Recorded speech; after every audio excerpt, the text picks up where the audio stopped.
Shalom, everyone. Today is a difficult day. Though Eric left us too soon and too fast, today we gather to seek comfort by recalling and honoring the incredible man that Eric Schechtman was. Honest to a fault, loyal and sincere, he was quite simply a mensch.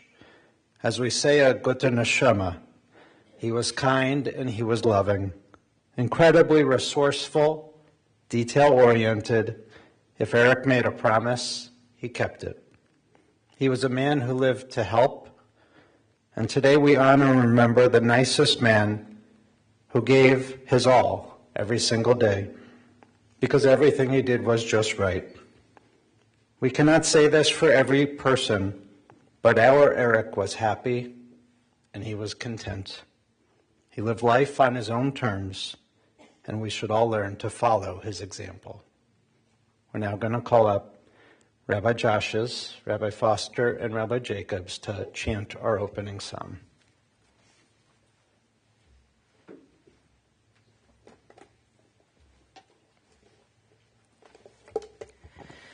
מזמור לדוד, אדוני ראוי לו יחסר, בינות דשא ירביצני, על מי מנוחות ינהלני. נפשי ישובב, ינחני ומעגלי צדק, למען שמו. גם כי אלך בגיא צל מוות, לא ירא רע כי אתה עמדי. שבטך ומשענתך המה ינחמוני. תערוך לפני שולחן נגד צורריי, דישנת בשמן ראשי כוסי רוויה.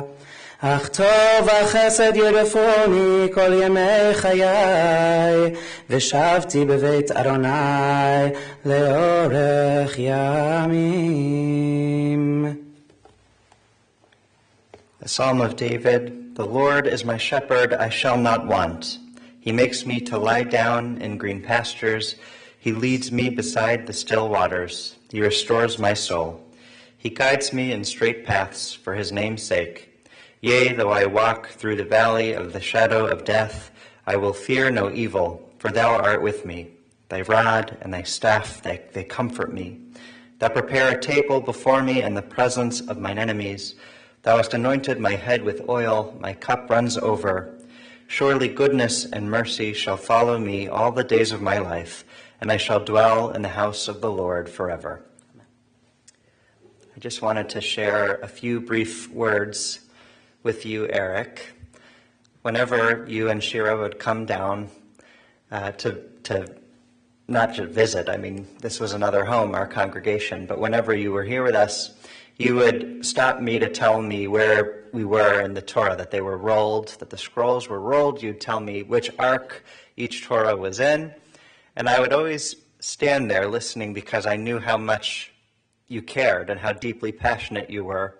Even though, to be honest, I always just figured it's okay, these things get done, but it's because of you that they got done. And I hope I never took that for granted. I know Shira would look at me and look at Eric and say, you know, he's busy, he's got to go, you could let him go. And if I had only known then what I know now, that our time was so limited, I would have realized that there was nowhere else to be, and that was exactly where I should have been. You always told us where we were in Torah, and so just briefly, you know I don't need to tell you where we are in Torah this week. It's Berkowitz-Kumin-Bookatz, and it talks about Shemitah, letting the land rest every 7th year, and it talks about Yovel, which is the 50th year, the year of release. And I always wonder why God has to tell us to let the land go after a certain amount of time. And I think it's because as human beings, we want to hold on forever to the physical things we love, to the land that we mistakenly think we can ever own, to the people in our lives who we mistakenly think we'll have forever.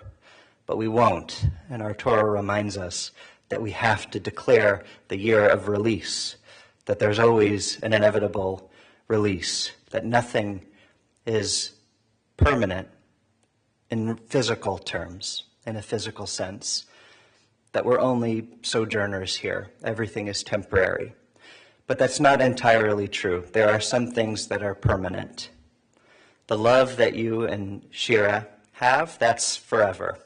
The two of you holding hands, walking through our civil rights trip of the South, that was not a romantic trip. And yet, the way you guys so lovingly held each other's hands and stared into each other's eyes, no matter where we were, it speaks to the permanence of the love that you created and the love that remains long after you, forever. Love, legacy. I know Rabbi Howell will say much more about this, so I'm going to wrap up. But J-Men, the organization through Men's Club that is bringing people through the shul to community that you've built, whether they have come to anything else, but they come to that. There are faces I only see there, and it's a testament to the strength of the community you build, both in the physical realm and in the virtual realm, of course, our Zoom community. Legacy is forever, and finally, the neshama. We believe that the soul is forever.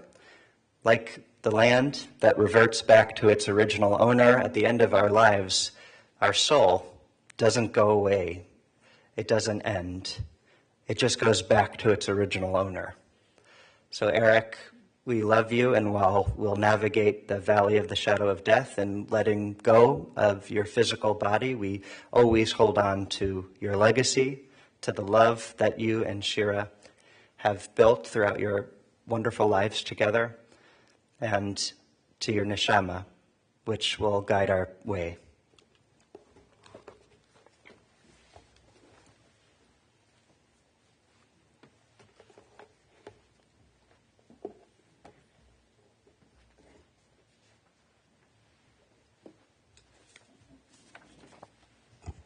On behalf of our congregation and for all of us, today we extend our deepest condolences to Eric's family. To you, Shira, the love of his life, as Rabbi Jacob said so beautifully, each other's best friend and support and confidant. You shared nearly 36 years of marriage together. To his brother Paul and Pam, his sister Susan and Scott, nephews Benjamin and Jeremy, aunts Gloria and Alberta, cousins, colleagues, and friends here in Cleveland, in Maryland, and at Tiferet Israel in Washington, D.C. Eric now joins his parents of blessed memory, Alan and Judy, his uncles John and Joseph, and all those who have gone before in heaven. This afternoon we have 3 special family tributes. First we'll call up Cousin Bob.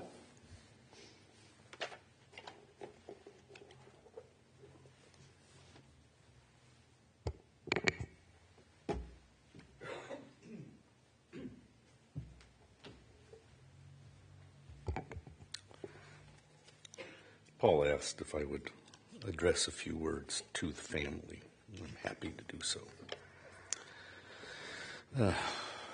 Shira, Paul, Susan, Aunt Gloria, cousins everywhere. Losing Eric as we did so precipitously and at such a young age has left us all speechless. We're still shaking our heads and shrugging our shoulders and searching for words that refuse to come out of hiding, if they exist at all.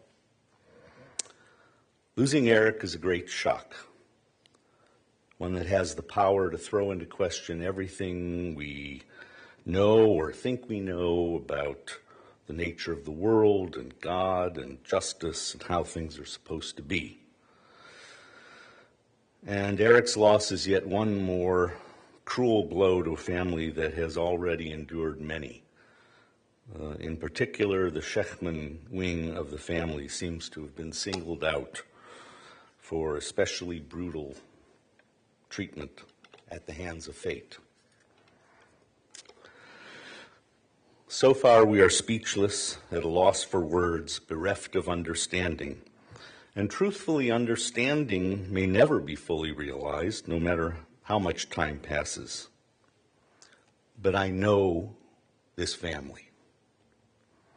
I've been through too many losses, too many grievings with this family to think for 1 minute that this loss will derail them.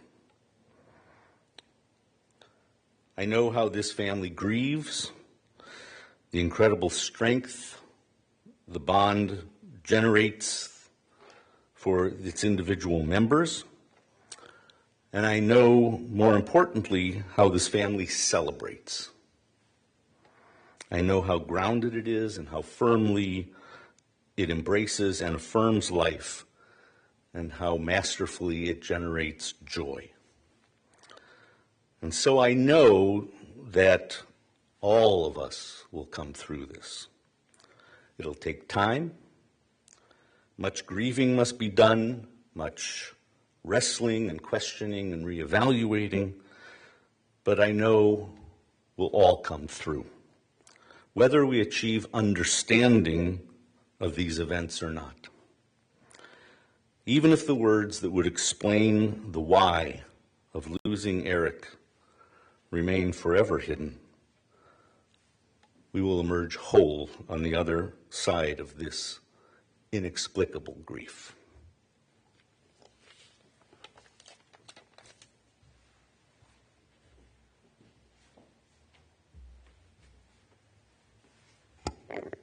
We'll hear next from Eric's brother, Paul.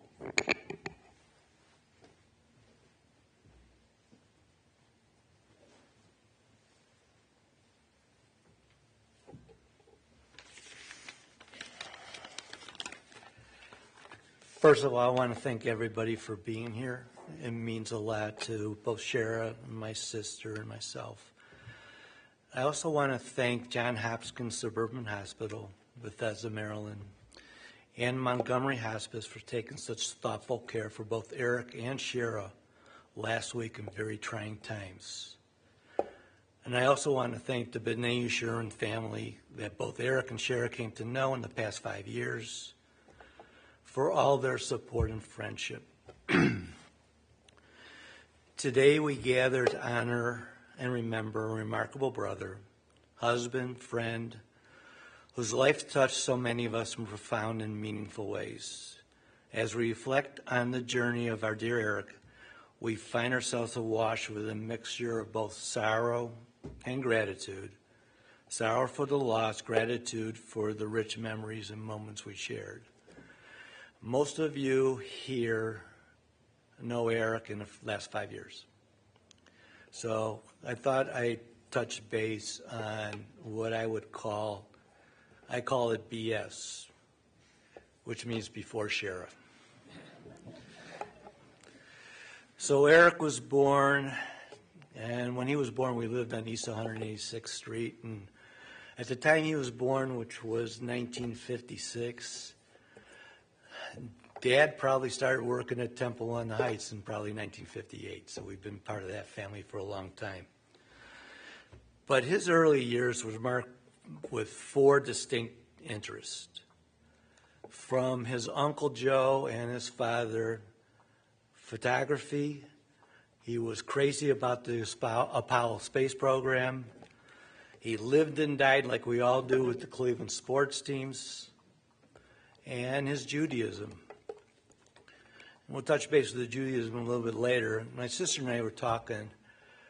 Eric became very religious. We just don't know when. It was sometime in the 80s. We don't know what triggered him. He was always what I would call a good Jew, but not to the point where he knew every word on every page in every paragraph of the Torah. Photography he would get from his father, who, if you ever saw pictures of my father, he always had a 35 millimeter camera over one shoulder and an 8 millimeter movie camera around his neck on the other. From the early 60s, Eric would take rolls of pictures, and we started with a Brownie rocket camera, if any of you know what a rocket is. And if you remember, anybody that's old enough, remember back day, we used to get those prepaid envelopes from the lab, and you take a roll and you throw it in the envelope and it would come back. Eric would probably take a roll of film in about 7.6 minutes. And hopefully the pictures will be back. But he kept that on, Cheryl will tell you, all of his life. Any of you know Eric, there is no middle ground. Whatever he did, he was obsessed with. Everything. And anybody that knows our mother knows where he got that from. Eric, from a very young age, so I would say early 60s, he was absolutely intrigued with the space program. He loved the space program. He would take every single newspaper article that ever was published in the Plain Dealer and make scrapbooks of it. In fact, anybody here went to Camp Wise? We actually saw Neil Armstrong land on the moon at Camp Wise. TV about that big. I was 4th grade, he was 6th. Eric would also live and die with the Cleveland sports teams. We don't know about that, do we? In fact, I don't know if Sue went, she maybe, but Sue, Eric, and I, and Dad went to the very first Cleveland Cavs game at the old arena and the Barons. Anybody remember Bingo Smith and Walt Wetley?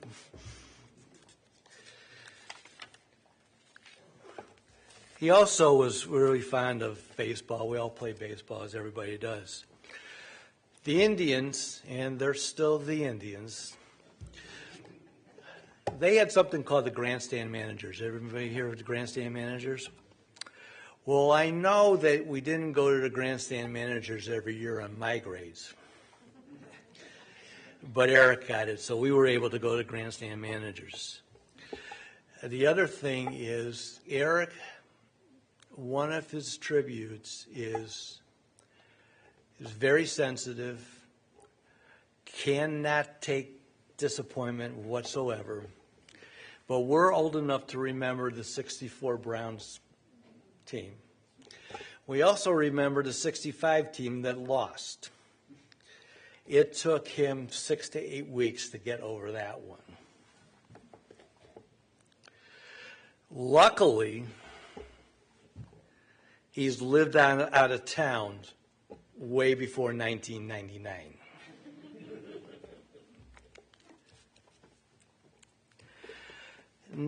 Eric was never one to stand by the side if he thought something was wrong and he could do something about it.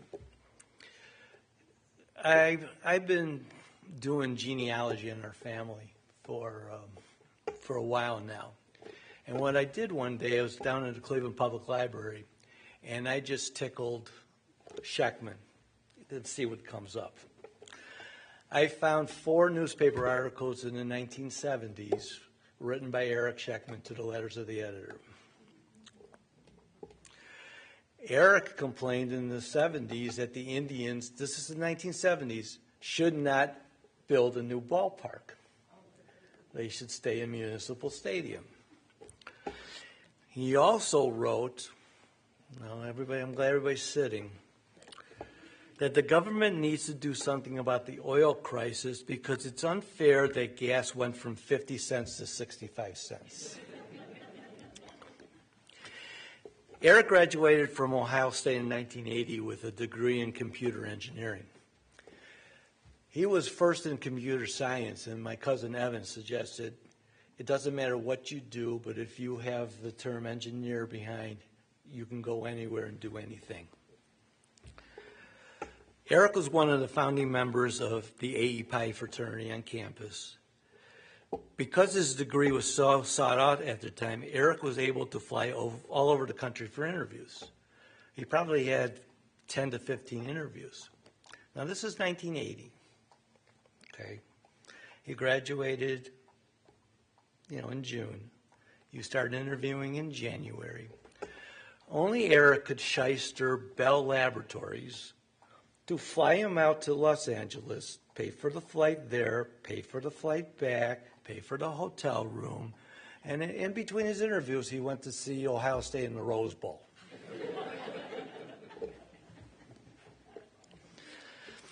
Eric's real calling, though, was his religious beliefs. Anybody from the old Temple on the Heights will remember Reverend Ben Cantor. I know you do, Eddie.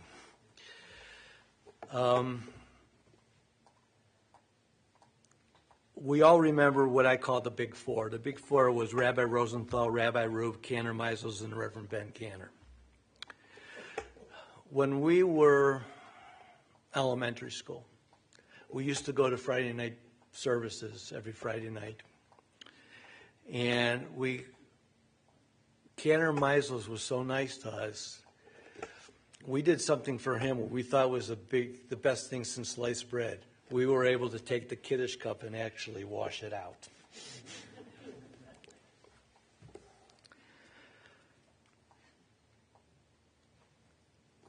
Eric was in the Torah readers, and he started that very young. Even in his adult life, he would read Torah on the second day of Rosh Hashanah at Beth Anu, even though he lived out of town. And it was B'nai Yeshurun who was there for Eric in 2020 during the COVID crisis to offer support and a way to say Kaddish when we lost both of our parents. Eric, from a young age, exhibited a keen intellect, a compassionate heart, traits that would define his character throughout his lifetime. Whether it was excelling in school, forming lasting friendships, or exploring the wonders of the world, he approached every experience with enthusiasm and a sense of wonder. As he grew older, his journey was marked by numerous achievements. In his professional life, he displayed an unparalleled work ethic and a dedication to excellence that earned him respect and admiration from colleagues and peers. His contributions to his field were not only significant, but also transformative, leaving a lasting impact that will be remembered for generations to come. Beyond professional success, he experienced personal triumphs that brought joy and fulfillment to his life. Shira was his cornerstone, a source of unwavering support and love. They were everything to each other, and together they shared a beautiful life together that most of us can only dream of. I will miss you, brother. I hope that you finally found peace. Peace from pain, peace from anxiety, peace from life woes.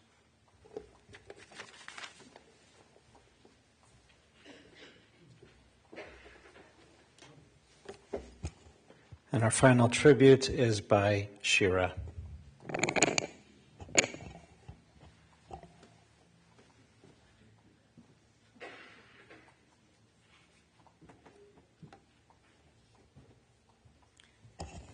Thank you, everybody, for being here from across the internet and from across space, those who've come near and far. Thank you.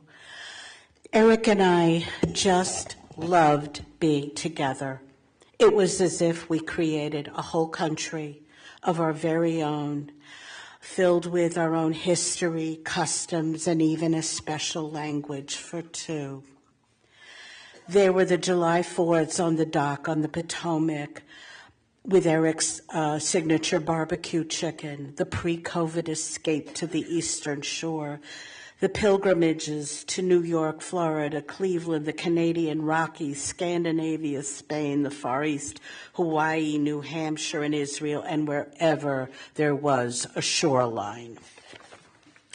There were the discoveries. There was smoked salmon chowder. There was the Costa del Sol. We were only going to go to Spain once and only once and never go back again. And then we bought a timeshare and were there 15 times. There was the rediscovery of B'nai Yeshurun 2.0 starting in 2020. There were our discovery that there were Israeli flags on Route 30 in Pennsylvania, in rural Pennsylvania. And we discovered the wonder of the Grove supermarkets in Florida and now in Cleveland. There were the rituals, doing the bills every month. Eric showing up with a car in Hong Kong and in Massachusetts. There was Eric meeting me at our favorite Indian place, making a triumphant entrance on bicycle. There was the yearly assembly of our Passover kitchen. There were the intricate discussions of which plane we should fly to Cleveland, to Israel, to Europe. There were the projects jointly entered into, such as my practice, which kind of became our baby, the simultaneous Torah reading practices. There were the tribulations endured and soothed, parental deaths, COVID, snowstorms, and Eric's final illness. There were the daily tasks made joyful because they were done together. There was the constancy and, yes, maybe even obsession, I'll even say it, that he displayed as Zoom coordinator, election judge, and Torah roller at two shuls. The country of us started in August 1987 at a Jewish singles weekend in Virginia Beach. Eric had attended the year before. That year, in 1987, got down to my fighting weight and bought two very cute swimsuits and ventured to the Virginia Beach Resort and Conference Center. 2 hours after I arrived, I started talking to two curly-haired, respectable fellas. Yes, I did have a type back then. One slipped away and the other one stayed, and that was Eric, who told me that evening about how good care his father had taken of his mother for 32 years. We ended the evening walking hand in hand in the late summer breeze. Our first date directly after this gathering was with my Navy contractor husband on a naval ship in Norfolk. Followed, of course, by ice cream, followed by his wondering, how did I drive that Cutlass Supreme? I was so tiny, and the car was so big. He called me the Tuesday evening after this event. For anyone, this would have been no big deal. Yes, so what? But for Eric, this was monumental. He despised making phone calls, particularly to prospective romantic partners. He told me that I was lucky he was so afraid to make phone calls, because he could have been, snapped up by someone else. But Eric was also a beyond cautious decision maker. He took apart every decision as if it was a clock radio to be disassembled and then reassembled. Most folks, everyone, and by everyone I actually mean me, just asks some questions, reads some material, does a quick gut check, and boom, we have a decision. Eric was only just getting started with his deliberations, his parsing of any and every factor. I refer to this in his professional life as making them rue the day. His conclusions came in a maddeningly slow and dazzlingly detailed way. This made his rapid eagerness astonishing to me as I look back. For my first visit, he had managed to purchase a whole new set of living room furniture, a coffee percolator, and orange juice, complete with calcium and vitamin D. For his devotion and attention to detail as a spouse, this was only matched by that he displayed as a software engineer. He was respected for his sincere drive to do every job to the best of his ability and for his creation of and mastery of myriad intricate details. He did make them rue the day. This applied also to work at Zoom at BJ, to his Torah reading, and to his Torah rolling at 2 synagogues. He had spreadsheets, which Torah was to be rolled, where it was to be rolled to, when it was going to be back rolled to Pinchas. So we have here a cartoon of Eric done to honor him at the time of his retirement. And he is being pulled in all, and I mean all directions, by people who needed him. Eric and I loved and needed each other since August 1987, and now I long to hold on to him, whatever part of him, as long as I can. We were the suns around whom the other orbited, steady, constant, always holding fast. I shall forever seek to hold on to my beloved, to steady me, to orient me, and to sustain me in what lies ahead. Thank you to all who've reached out with words, hugs, food, and bed, offers of help, and expressions of love. To my siblings and family, and there is no in-law to be applied here, to my siblings,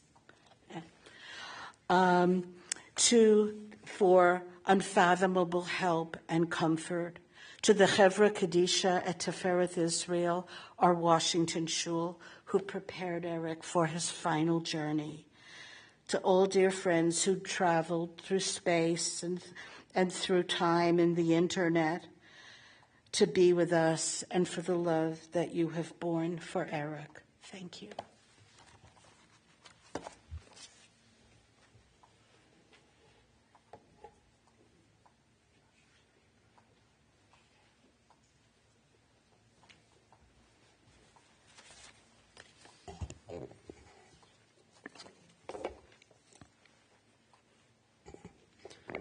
Like Rabbi Jacobs, I want to open just with a word of Torah because that's Eric. Our Torah reading this week is a double parsha, Behar Bechukotai, which concludes the book of Leviticus, Sefer Vayikra. It describes our innate connection of the Jewish people to the land of Israel, which was one of Eric's deepest yearnings. It talks about a commitment to freedom for all inhabitants, which was a core value that drove Eric's patriotism, his volunteer work as an election official, his storied career through the U.S. Navy, a lifetime working in civil service. Our portions tell of the requirement to live a life following the ways of God, to walk the proper paths, and at every moment we have the opportunity, the choice to do good. Our Eric surely took the righteous path in life, always following God's ways and instructions, and those of Shira's as well. And finally, our Parsha instructs us to measure the value of our lives, not only the values by which we live, but actually the Torah tells us that we must calculate the worth, the value of our own lives, and then dedicate that amount to the temple. How is it possible to calculate one's monetary value? I'll tell you how. Eric's contributions to our synagogue were immense, too much to add up. For our Eric, it isn't hard to appraise his worth. He was priceless, without compare. And we are indebted for his kindness and sincerity, his loyalty, his focused and detailed precision, of which I would often get a call and an email displaying that, his dedicated commitment to problem solving, his follow-through, curiosity, and love. In the 9th grade at Roosevelt High School, Eric's classmates voted him most likely to become a rabbi. Not a surprise. Eric craved routine, he liked familiarity, and perhaps that's why our daily minyan services help frame each of his days. He had an endearing and lovable quality. He oozed kindness, always desired to be helpful. He was fun and, in Shira's words, had a darling sense of humor. He approached life with an exuberance and unbridled excitement. Authentic, principled, honest to a fault, he was a natural problem solver that wouldn't give up, stop trying, think up or research another potential solution. He never took no for an answer. Resourceful, he applied that conscientious, committed methodology to everything, not just his work, but also to his community, to Israel, to his beloved Shira, and to our country. It's why he thought about things in an intricacy to the minutest detail, a perfectionist, brilliant. He never boasted or never bragged, a modest man who lived by the highest values. There's so much to say, Shira. Each and every one of you spoke the same. You told me that Eric was happiest when he had a suitcase in one hand and a passport in the other. You talked about it. You traveled through the world. You saw the world, and you created your own world. We know that. We've seen it every single day when we see you together, whether it's on Zoom or whether it's here in Cleveland. Always together, hand in hand. I can tell you about Eric's 45-year distinguished career protecting our nation, upholding America's highest values, except I can't because they're classified. We know that in the air, on the land, on the sea, and even underwater in submarines, Eric was deployed in valuable service to our country. And regardless of where he was, he lived a faithful Jewish life, sometimes being the first person in the world to light Shabbos candles based on his location on the global dateline, and sometimes he was the last person to light candles in the entire world.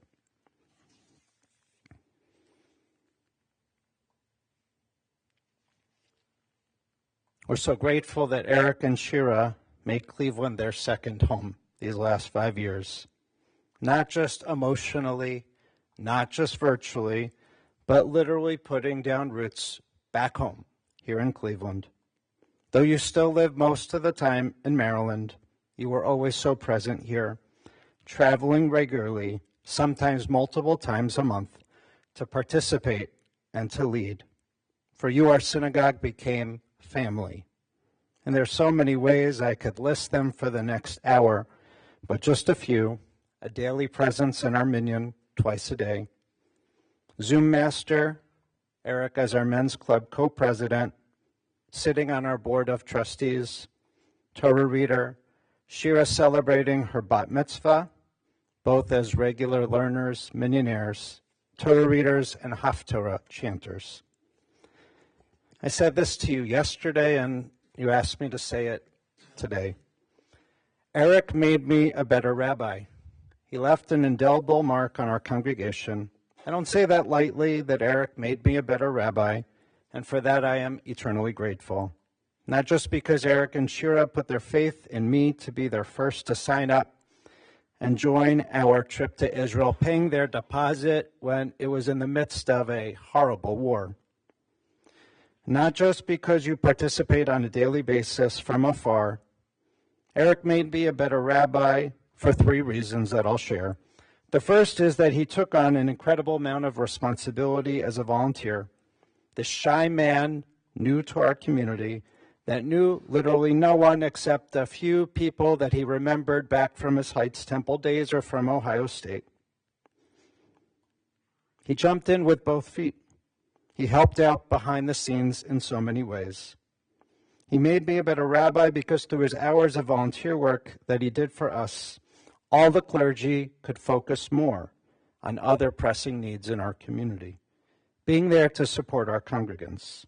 The second reason he made me a better rabbi was because Eric became our eyes and our ears. Instantly, Eric and Shira in the virtual synagogue we pivoted to during COVID isolation, they became our recording secretaries for the clergy, not only deepening relationships with each of us, but not only truly becoming a part of our fabric, but Eric would contact me regularly, confidentially sharing anything he heard on Zoom that would help us be more present to support our congregants. Whether someone was sick, someone had a loss, someone had a celebration, someone was struggling or having a difficulty, Eric made sure that we would be there to respond to them and be there for them. Also, Eric made me a better rabbi because he wasn't afraid to offer a different perspective. Always respectful, always well-researched, always thought out. He helped expand our understanding of issues, of current events, of approaches to situations, often regarding Israel. Eric helped each of us grow and evolve. I think we can all say that Eric made us better, each and every one of us. And we can say about a person that does that, they truly are a blessing. To Shira, we all know that you watched over him every moment, every day. You wears everything. And now we know we will do our best to do that for Eric. It's hard to say goodbye. We'll miss him. But we know that his name, his memory will bring blessings. Yehei Zichrenu Baruch. And we say, Amen. We'll rise now as Rabbi Foster and Rabbi Jacobs lead us in the memorial prayer.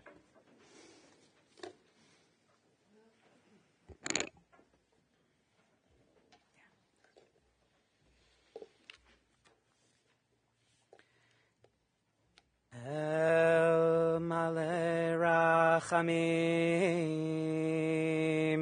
Shochen Bamromim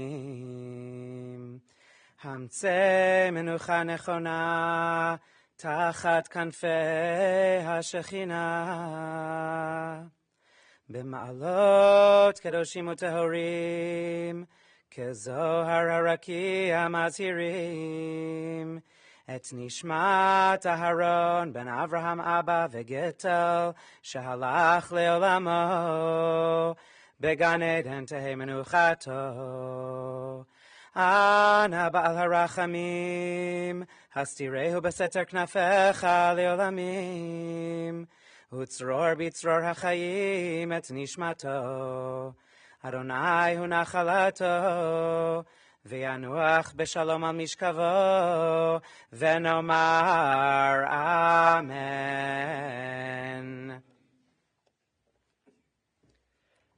Exalted, compassionate God, grant infinite rest in your sheltering presence among the holy and pure to the soul of Eric Schechtman, Aharon ben Avraham Abba V'Gittel, who has gone to his eternal home. Merciful One, we ask that our loved one find perfect peace in your eternal embrace. May his soul be bound up in the bond of life. May he rest in peace. And let us say, Amen. Following the service, burial will be at Mount Olive Cemetery. And then following burial, Shiva will be observed at the home of Paul and Pam Schechtman, 733 East Main Street in Ravenna. We'll be sitting today following the burial till 8 p.m. Tomorrow, Thursday, from 1 to 4 and 6 to 8. Friday, from 1 to 4. Please note that there is no street parking by the home, but they have a large driveway that you are welcome to park on, or just a few houses down is a big giant Eagle parking lot where you are asked to park at. Donations to honor Eric can be made to American Friends of Magen David Adom, Friends of the IDF, or the Mesothelioma Applied Research Foundation. Lastly, the family would be honored if anyone would be willing to be a pallbearer for Eric. We do ask that if you do volunteer to be a pallbearer that you are going to the cemetery, and that way we can honor Eric in so many ways. Thank you.